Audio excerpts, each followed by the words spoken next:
আসসালামু আলাইকুম সুপ্রিয় দর্শক। আজ 7ই মার্চ 2026 রোজ শনিবার, পাবনা জেলার ঐতিহ্যবাহী শরৎনগর পশুর হাট। আর আজকে আমরা আপনাদেরকে দেখাবো এই হাটে যে মহিষগুলোর আমদানি হয়েছে। তো সুপ্রিয় দর্শক, সামনে ঈদ উল ফিতর।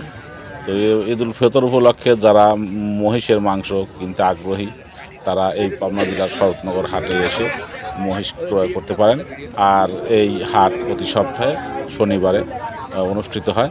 তো সুপ্রিয় দর্শক, প্রচুর পরিমাণে এখানে মহিষের আমদানি হয়ে থাকে। এছাড়া খামারের উপযোগী বাচ্চা মহিষগুলো এখানে আমদানি হয়ে থাকে। ইতিপূর্বে আমরা আপনাদেরকে এই হাটের যে মহিষগুলো আপনাদেরকে দেখিয়েছি। তো এই যে খামারের উপযোগী মহিষগুলো আপনারা দেখতে পাচ্ছেন, এগুলো 18-20 মাস বয়সী।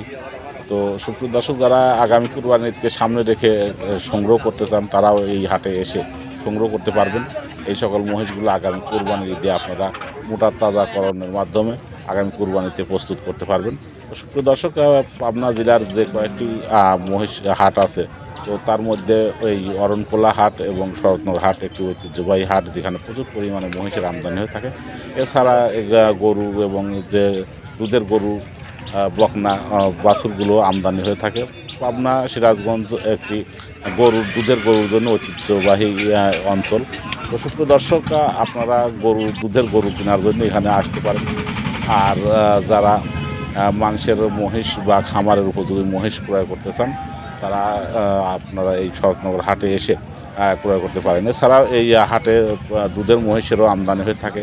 যারা বাচ্চা সহ দুধের মহিষ সংগ্রহ করতে চান আপনারা এই পাবনা জেলার ঐতিহ্যবাহী শরৎনগর হাটে এসে মহিষ সংগ্রহ করতে পারেন।